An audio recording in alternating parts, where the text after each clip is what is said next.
bien, c'est l'occasion pour la diversité francophone de s'exprimer. Et vous saisissez cette journée pour justement montrer plusieurs facettes de la francophonie. Et donc, par rapport à cela, ce programme est mené par le GAF.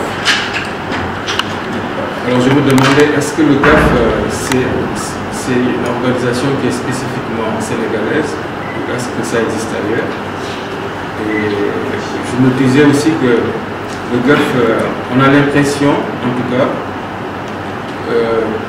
qu'il entre en jeu, si on peut dire ainsi, seulement à l'occasion du Venox. Est-ce que c'est le cas? Non, non, et non. Comment les activités se déroulent au sein du GAF? Comment participent les différents membres? Ouais. Ça a été le tout premier qui a été créé ici à Dakar au Sénégal.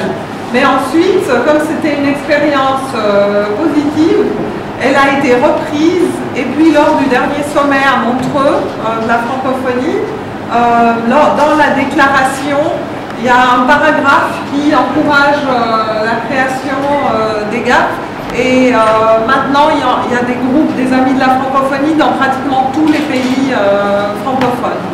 Donc nous sommes les premiers mais plus les seuls. C'est vrai qu'à l'origine, puisque c'est quand même un groupe qui est très jeune, le groupe des amis de la francophonie s'est concentré sur les activités plutôt culturelles au sens large, puisqu'on fait aussi de la gastronomie, etc. Je ne vais pas tout raconter, on fait vraiment un tas de choses. Mais l'année dernière, justement, on a souhaité, c'était aussi le souhait du Sénégal, pouvoir un peu diversifier nos activités, répondant par là d'ailleurs aux objectifs de la francophonie qui ne sont pas uniquement centrés autour de la promotion de la langue française ou de la diversité culturelle. Est-ce que vous sentez que dans le pays autre, au Sénégal, est-ce que la francophonie est vivante? Est-ce que les gens, la population, au fin fond des régions, est-ce que la population vive la francophonie? Est-ce que vous sentez cette engouement des Sénégalais pour le français, pour la France? Je trouve qu'il y a les deux aspects au Sénégal, j'ai vu les deux aspects. En même temps, d'abord une grande éloquence en général, ça je pense que c'est indépendant de la langue, mais en tout cas moi je le comprends en français, une grande éloquence et une grande sensibilité à la langue et à l'usage approprié de la langue auprès des intellectuels, là en particulier, je dirais, que je vois, et qui me frappe moi comme Suisse, parce qu'en Suisse, les Suisses ne sont pas éloquents en général, c'est pas un peuple qui se distingue par son éloquence. Les Suisses parlent peu mais bien, et c'est donc assez rare de rencontrer des Suisses qui sont très éloquents. Alors qu'ici, il y a vraiment cette culture et ça m'a d'autant plus frappé moi. Par ailleurs, en même temps, dans la vie quotidienne, j'ai trouvé les gens moins francophones que ce à quoi je m'attendais avant de venir. En particulier, je pense aux jeunes.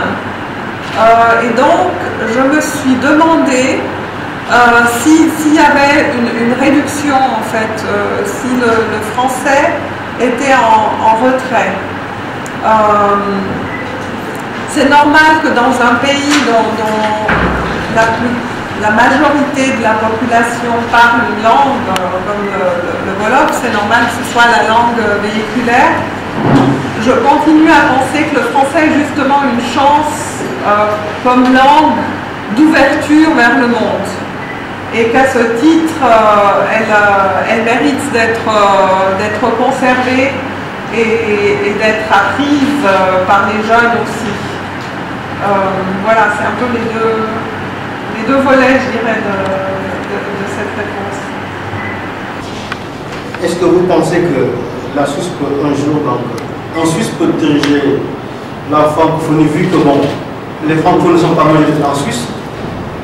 C'est un peu politique. Est-ce que c'est pas politiquement que c'est pas un défi politique quoi, pour la Suisse d'avoir imposé nos Francis à toute la France.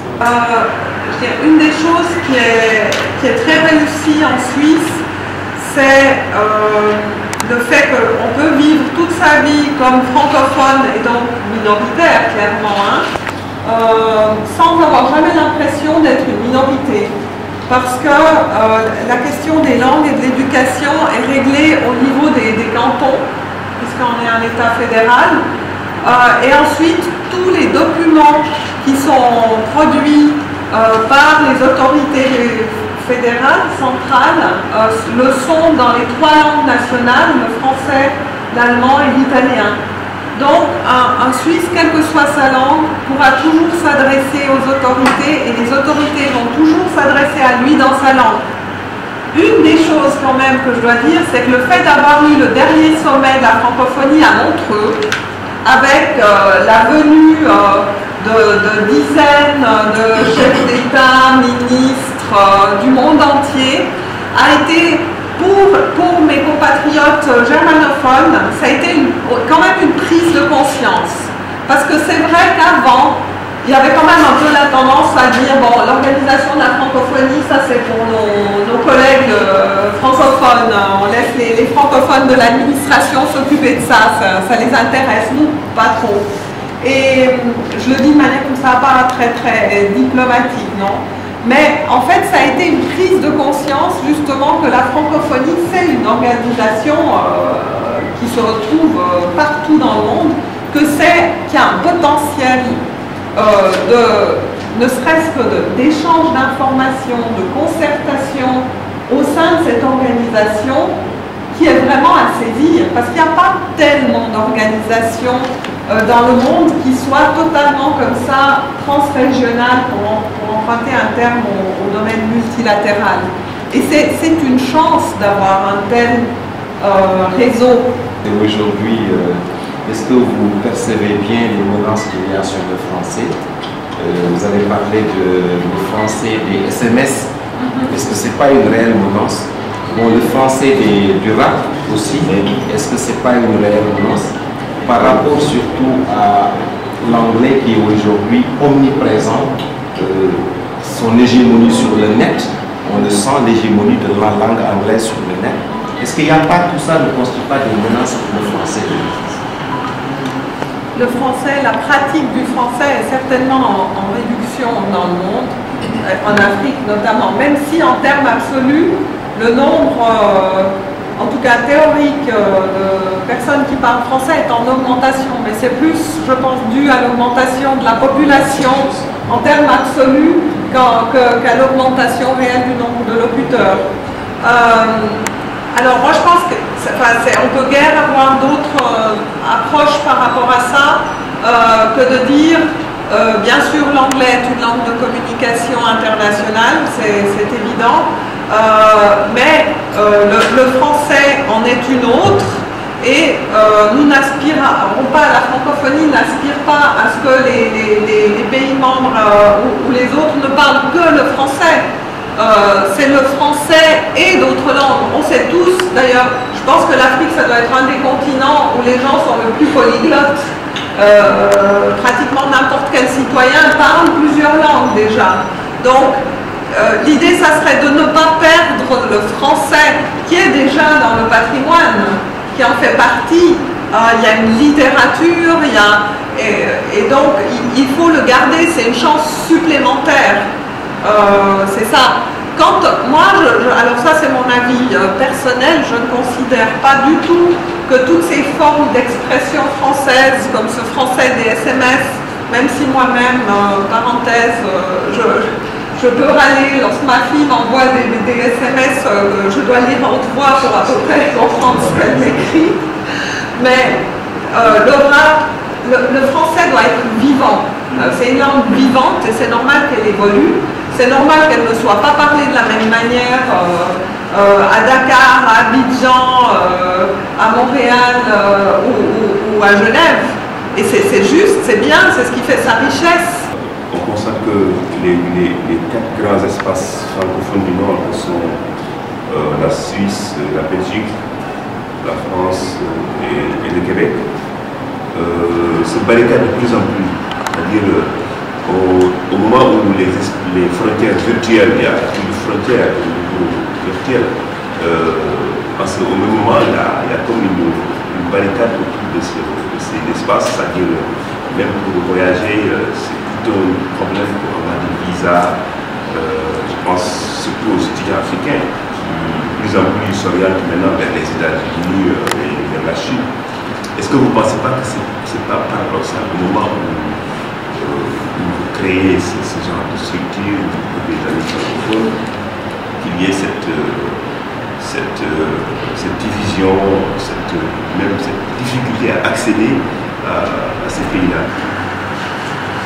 C'est vrai qu'il n'est pas forcément facile d'obtenir un visa pour aller en l'occurrence en Suisse. Bon, la Suisse appartient à l'espace Schengen, donc elle a les mêmes règles que les autres pays de l'espace Schengen, indépendamment de savoir s'ils sont francophones ou pas francophones.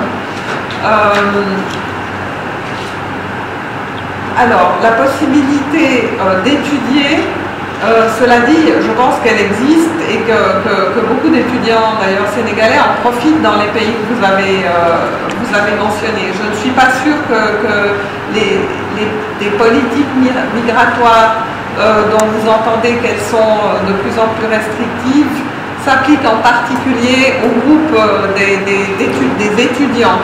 Je pense que parmi les pays que vous avez mentionnés, il y en a en tout cas plusieurs qui ont au contraire, qui essayent d'attirer des étudiants, notamment du Sénégal.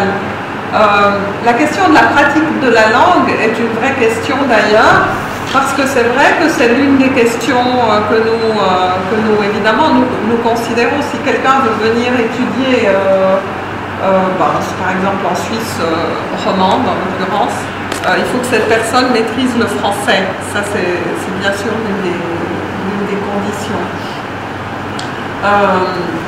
Pour ce qui est de la Suisse, donc la possibilité d'aller en Suisse, je peux vous dire, j'ai une section des visas à l'ambassade qui travaille beaucoup, donc il y a beaucoup de Sénégalais qui vont en Suisse, que ce soit dans le contexte de visite de famille, que ce soit pour étudier aussi, que ce soit dans le cadre des organisations internationales qui sont en Suisse. Donc la possibilité existe. C'est vrai qu'il y a une procédure à suivre qui peut être normalement, si on présente tout ce qu'il faut, ça va, mais il y a une tendance de mes concitoyens, puisque je suis dans la représentante d'un pays dans lequel la démocratie est très développée, et donc il y a eu de nombreuses, que ce soit des initiatives, des référendums qui vont dans le sens plutôt d'un durcissement de la politique migratoire, absolument. Ça il faut le dire. Ça ne touche pas spécialement d'ailleurs l'Afrique ou encore moins le Sénégal, c'est tout simplement général, et ça s'explique probablement aussi par le fait que la Suisse étant un pays plutôt prospère, je parle maintenant dans le contexte européen, la Suisse a heureusement une économie assez dynamique.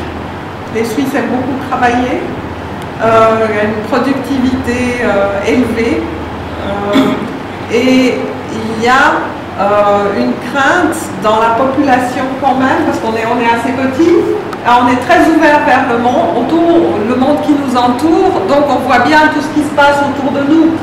Et il y a certainement des craintes dans la population de ne pas arriver à conserver ces acquis économiques et ce niveau de vie.